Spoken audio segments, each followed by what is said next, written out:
Anak muda panjat pokok kelapa, takut jatuh, gayanya tinggi. Malu itu perisai jiwa, menjaga hati, iman terlindungi. Bismillahirrahmanirrahim. Assalamualaikum warahmatullahi wabarakatuh. Alhamdulillahirrabbilalamin. Wassalatu wassalamu ala asyrafil anbiya'i wal mursalin wa ala alihi wa sahbihi ajma'in. Apa khabar para sahabat? Saya doakan semoga semuanya dalam naungan rahmat Allah SWT. Cuba angkat tangan. Siapa di sini yang masih ada rasa malu bila buat dosa? Alhamdulillah. Itu tandanya kita masih ada iman dalam hati.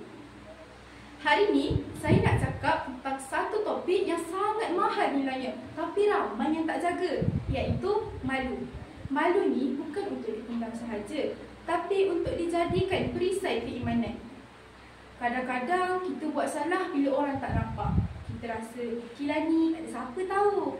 Tapi Allah tahu, malaikat catat. Firman Allah Subhanahu Wa Taala, A'udzu billahi minasyaitonir rajim. Alam ya'lam bi anna Allah yara. Shadaqallahul azim. Maksudnya, tidakkah ia mengetahui bahawa sesungguhnya Allah melihat segala perbuatannya dan akan membalasnya. Surah Al-Alaq ayat 14. Ayat ini mengingatkan kita bahawa Allah Maha melihat segala yang kita kerjakan, walaupun di dalam gelap, walaupun di tempat tersembunyi. Orang yang benar-benar beriman akan malu untuk melanggar perintah Allah, walaupun tiada siapa melihatnya. Malah Rasulullah SAW juga pernah bersabda, malu itu sebahagian daripada iman. Hadis riwayat Al-Bukhari dan Muslim. Sahabat, nak dengar cerita Umar Al-Khattab radhiyallahu anhu tak? Suatu malam, beliau ternampak seorang lelaki ingin buat dosa. Beliau tak marah. Beliau hanya berkata, tidakkah kamu malu? Sedangkan Tuhan yang menciptakan malam ini sedang melihatmu. Lelaki itu terduduk menangis dan bertaubat. Lihat, satu teguran daripada perasaan malu kepada Allah boleh menyelamatkan iman seseorang. Sahabat, pernahkah sahabat dengar nasyid iman tak dapat diwarisi? Izinkan saya untuk bernasyid juga. Tapi malu punya versi boleh? Malu perisai keimanan yang melindung jiwa raga manusia. Bila hadir rasa malu kita, nafsu kita kan jua kita lupa. Malu bukan lemah di jiwa, tapi tanda kita bertakwa.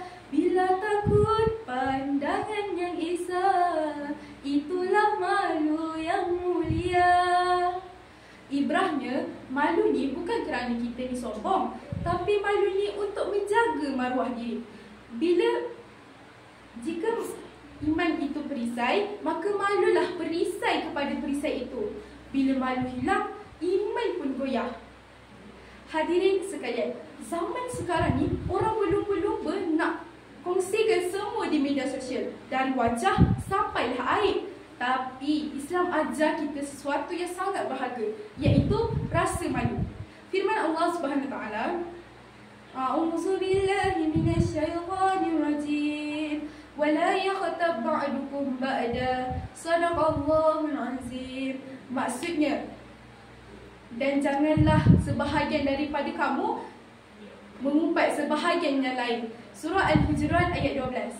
Ayat ini larang kita untuk buruk sangka, tetapi juga tegur cara kita bersangka, bercakap dan bertindak. Bila malu hilang, semua benda nak dikorek, semua salah orang nak dibuka. Tapi bila kita ada rasa malu, kita jaga adab, kita hormat maruah. Ibrahnya, malu ni buat kita fikir dahulu sebelum aibkan orang. Sebab kita tahu Allah Maha melihat dan kita pun tak sempurna.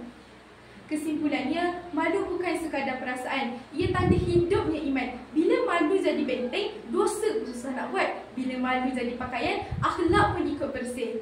Ingat pesan saya Da'i Naurah, jagalah malu, semoga selamat di dunia, tenang di akhirat.